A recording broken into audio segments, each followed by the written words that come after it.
Hello मित्रांनो, तर आपण लास्ट व्हिडिओमध्ये अरिथमेटिक प्रोग्रेशन चॅप्टर हा पूर्ण त्यातला फर्स्ट जी एक्सरसाइज आहे ती पूर्ण केलेली आहे. आज आपण त्याच्यामध्ये सेकंड एक्सरसाइज घेणार आहोत जो की प्रॅक्टिस सेट 2 आहे.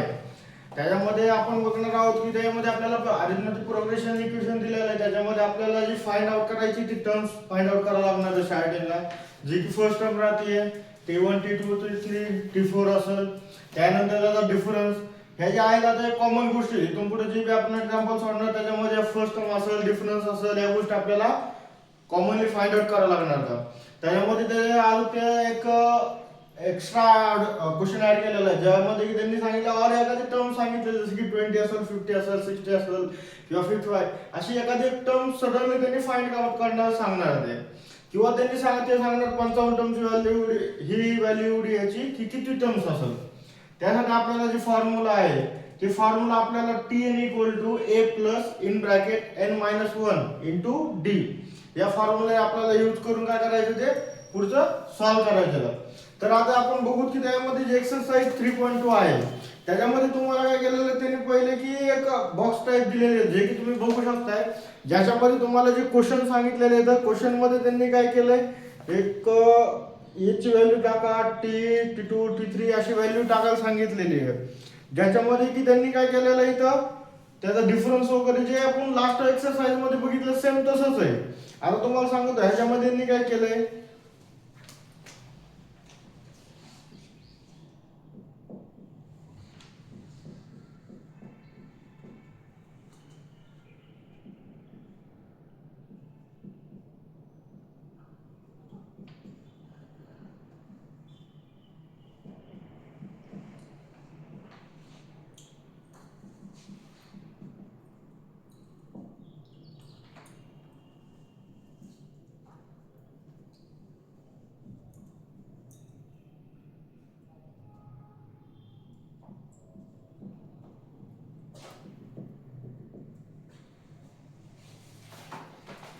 त्यांनी आता हे काय केलेलं आहे क्वेश्चन फर्स्ट दिलेला आहे त्याच्यामध्ये त्यांनी सांगितलं की ते बॉक्स फिल करायला सांगितलं. तो बॉक्स मध्ये आपल्याला काय करायचं इथं जर तुम्ही हे बघाल त्यांनी जर हे विचारलं तर हे T1 दोन्ही पैकी कोणतं जरी विचारलं तिथं 1च येणार आहे. त्यानंतर हा आहे तुमचा T1, हा T2 T3 हा T4 आहे. त्याच्यामध्ये त्यांनी काय सांगितलं आपल्याला डी फाइंड आउट करायला सांगितलं. तुम्हाला मी ऑलरेडी आधी सांगितलं डिफरन्स म्हणजे काय T2 मायनस T1 असेल किंवा T3 मायनस T2 म्हणजे पुढचे टर्म्स मायनस मागचे टर्म्स करायचे जे काय तुमचं फायनल आन्सर येईल ते. तर तुम्ही ते बाकी सॉल्व करून घ्यायचे. तुम्हाला सांगितलं T1 कोणता आहे T2 कोणता आहे T3 कोणता आहे.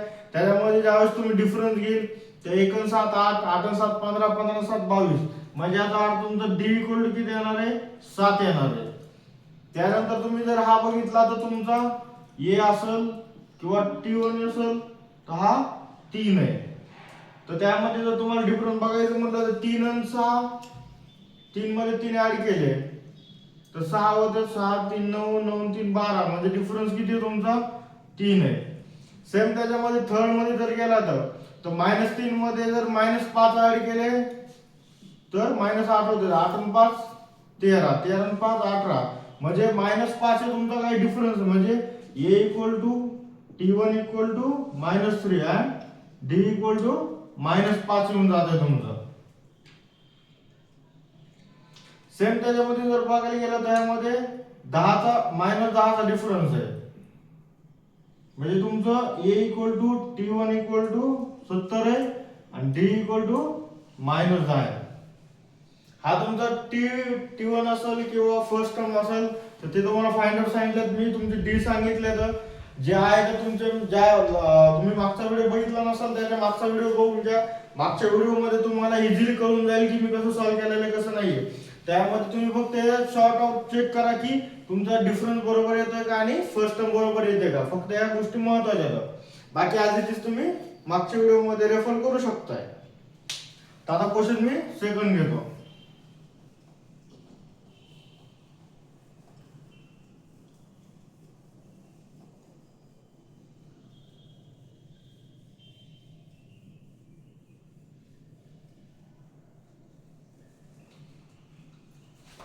सेकंड क्वेश्चन काय सांगितलं त्यांनी decide the weather following sequences arithmetic progression if so find the 20 terms of the progression म्हणजे जे तुम्हाला एक संख्या दिलेल्या आहेत त्या अरिथमेटिक प्रोग्रेशन आहे का नाही ते डिसाइड करायला सांगितलंय आणि जर असतील त्या तर तुमचे 20 नंबरला कोणती टर्म येणार आहे तर ती तुम्हाला काढायला सांगितली आहे.